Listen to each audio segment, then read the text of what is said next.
بلال صاحب از قلم شکیل احمد چوہان، قسط نمبر 31۔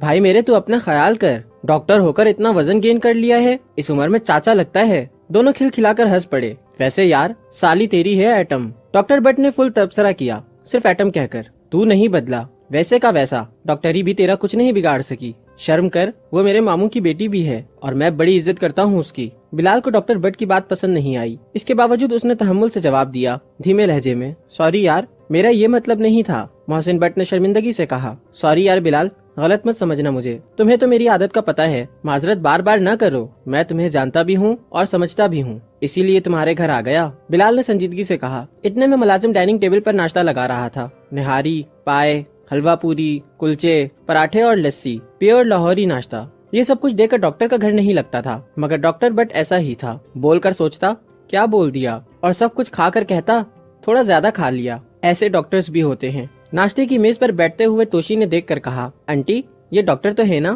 ہاں ہاں بیٹا، ڈاکٹر ہی ہے۔ بلال بیٹا تم بھی آؤ نا، وہاں کیوں بیٹھے ہو؟ بلال نے محسن کو بتا دیا تھا کہ میرا روزہ ہے۔ محسن اور توشی آمنے سامنے ڈائننگ ٹیبل پر بیٹھے اور محسن کی والدہ گھر کے سربراہ کی جگہ پر بیٹھی تھی۔ اماں آپ شروع کرو، اس کا روزہ ہے، ڈاکٹر بٹ نے اطلاع دی۔ ہاں تو بیٹا، بات دراصل یہ ہے کہ یہ بننا چاہتا تھا باڈی بلڈر، اور بٹ صاحب کی خواہش تھی کہ یہ ڈاکٹر بنے۔ بٹ صاحب کے خاندان میں کوئی 8ویں سے آگے نہیں گیا۔ کسی نے بٹ صاحب کو کہہ دیا کہ تیرے پورے خاندان میں ایک بھی ڈاکٹر نہیں ہے، تو ان کو غصہ آ گیا۔ بڑے 2 بیٹے تو پڑھائی چھوڑ چھاڑ کر باپ کے ساتھ گودام سنبھالتے تھے۔ یہ تھا 9ویں جماعت میں، گھر کا سب سے پڑھا لکھا مرد، تو ڈاکٹر کا مشن اس کو سونپ دیا گیا۔ ڈاکٹر بٹ کی والدہ بڑی خوش تھیں، کیونکہ آج کافی دنوں بعد ان کا دسترخوان کسی مہمان کی میزبانی کر رہا تھا۔ ان کی ساری گفتگو کے دوران بلال نے اپنے اسکول اطلاع کر دی تھی اور گھر پر بھی نانی کو بتا دیا تھا کہ توشی اس کے ساتھ ہے، اور لیاقت علی کو بھی شارجہ فون کیا تھا۔ لیاقت علی نے جمعہ کی نماز کے بعد اسکائپ پر بات کرنے کا وعدہ کیا تھا۔ بلال دیکھ رہا تھا کہ توشی ان میں گھل مل گئی ہے اور کافی خوش بھی ہے۔ آتے ہوئے ڈاکٹر بٹ کی والدہ نے اس کو ایک خوبصورت سوٹ کا تحفہ بھی دیا۔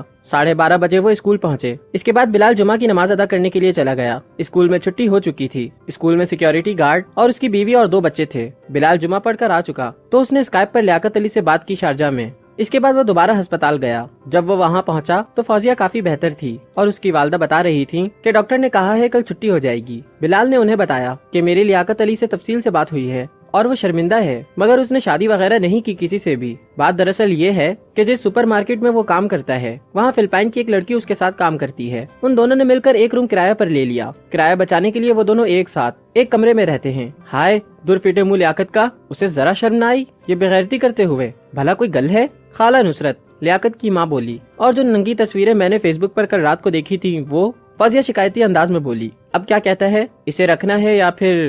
خالہ سریا فوزیہ کی ماں بول اٹھی۔ بہت کچھ کہنا چاہتی تھی مگر پتہ نہیں کیوں گول مول کر گئیں۔ دیکھیں خالہ جی، وہ اگلے مہینے نوکری چھوڑ کر واپس آ رہا ہے، ہمیشہ کے لیے۔ اس نے معافی بھی مانگی ہے اور وہ شرمندہ بھی ہے۔ اب آپ نے فیصلہ کرنا ہے، اسے معاف کرنا ہے یا نہیں۔ فوزیہ وہ تمہیں بھی فون کرے گا، میرا مشورہ ہے معاف کر دینا۔ اس کے بعد واپس بلال ڈیفینس کے لیے نکلا۔ واپسی پر اس نے ایک کسائی کی دکان کے سامنے گاڑی روکی، ہارن دیا، آدمی جلدی سے باہر آیا اور گوشت کا ایک بڑا شاپر بیگ گاڑی میں رکھ دیا۔ بلال نے اسے پیسے تھما دیے۔ بات چیت کوئی نہیں ہوئی سلام دعا کے علاوہ، جیسے پہلے سے سب کچھ طے ہو۔ ویسے تم مرد بھی بڑے کمینے ہوتے ہو، ہمیشہ مرد کی سائیڈ ہی لیتے ہو۔ توشی نے خاموشی توڑی اور بلال کی حرکت پر تبصرہ کیا۔ اگر فوزیہ ایسی حرکت کرتی تو کیا لیاقت علی اسے معاف کر دیتا؟ لیاقت معاف کرتا یا نہیں یہ تو میں نہیں بتا سکتا، مگر وہ لڑکا اچھا ہے۔ میں نے تو صرف ایک بکھرے ہوئے گھرانے کو جوڑنے کی کوشش کی ہے۔ میں لیاقت کو 2 بار شارجہ میں ملا ہوں۔ جس طرح کا وہاں ماحول ہے، شراب اور عورت آسانی سے مل جاتی ہے، بڑا مشکل ہے خود پر قابو رکھنا باہر ملکوں میں۔ تم اگر شارجہ میں ہوتے تو تم بھی بہک جاتے؟ توشی نے تیکھا سوال پوچھا۔ بہکنے کے لیے شارجہ میں ہونا ضروری تو نہیں، آپ کے ڈیفینس میں سب کچھ ملتا ہے۔ بلال گاڑی چلاتے ہوئے بول رہا تھا۔ ایک سوال پوچھوں؟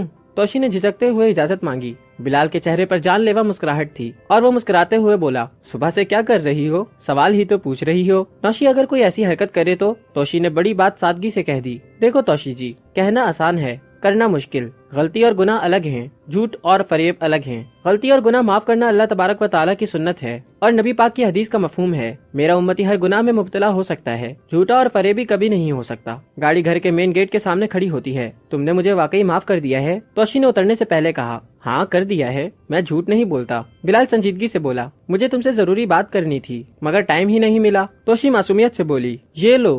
بلال نے توشی کی نقل اتاری۔ اس کا تکیہ کلام بول کر توشی کھلکھلا کر ہنس دی اور جاتے ہوئے بولی، پیاز گوشت اچھی طرح بنانا، آج وہ بھی کھائے گی۔